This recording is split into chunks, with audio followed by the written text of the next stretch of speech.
Asseyez-vous. Je vais vous raconter l'histoire d'un homme que vous avez peut-être oublié, mais que l'histoire de la Mauritanie n'oubliera jamais. Il s'appelait Youssouf Koïta. Né en 1914 à Kaédi, il fut bien plus qu'un homme politique, un bâtisseur, un visionnaire, un père fondateur de la Mauritanie moderne. Son nom résonne encore dans les ruelles de Kaédi, dans les souvenirs des anciens, dans les infrastructures qu'il a érigées et dans les cœurs de ceux qui rêvent d'une Mauritanie unie, juste et prospère. Les racines d'un destin, Youssouf Koïta débute son éducation à l'école coranique de Kaédi en 1921, avant de rejoindre l'école française où il obtient son certificat d'études en 1934. Cette double formation entre tradition et modernité façonne un homme capable de naviguer entre les mondes, de comprendre les aspirations de son peuple tout en maîtrisant les outils de l'administration coloniale. Dès 1934,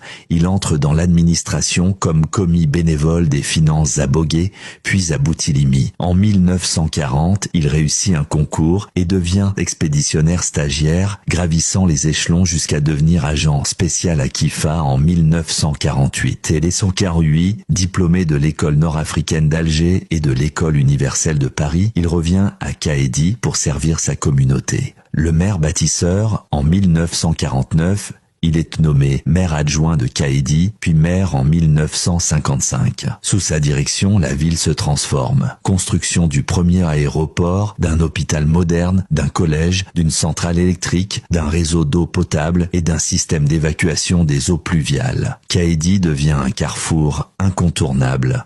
Attirant chefs d'État et experts internationaux, il crée également 2 usines qui emploient des centaines de personnes, construit des équipements sportifs et fait installer un palais de justice. Son ambition, faire de Kaédi une ville agréable, équilibrée et harmonieuse, où chaque habitant peut s'épanouir. L'homme d'État de 1958 à 1968, Youssouf Koïta est député-maire de Kaédi et président de la commission des finances à l'Assemblée nationale. En 1968, il devient président de l'Assemblée nationale, poste qu'il occupe jusqu'à sa mort en 1971. Il participe activement à la construction de la Mauritanie indépendante aux côtés du président Mokhtar Ould Daddah et d'autres patriotes. Visionnaire, il rédige un exposé intitulé « Les atouts économiques de la vallée du fleuve Sénégal », soulignant le potentiel agricole de la région. Il œuvre pour le développement économique et la création d'emplois, mettant en valeur les terres